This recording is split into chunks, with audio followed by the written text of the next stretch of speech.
Calor extremo y embarazo junto porta peligroso. Pregnant women are at increased risk of heat exhaustion and heat stroke due to the fact that there's a lot of physiologic changes that causes differences in blood flow in their bodies. Dr. Catherine Caporano ha comentado que no solamente el calor extremo está malo para personas en algún estado, pero puede tener complicaciones para fetus, ya que está en su etapa de desarrollo. So trying your best to do all that you can in your control in order to stay cool and to keep your body healthy is really important for your pregnancy. Para mantener más safe de calor, es importante para quedar para dentro de casa durante horas más calientes del día.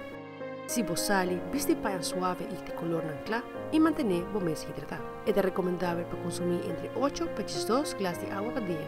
A lot of pregnant women can't tolerate straight water, so sometimes flavoring that with fruits or even a splash of juice can be really helpful. Making sure that you are watching yourself, taking care of yourself, and listening to your body is one of the best things that you can do as a pregnant patient.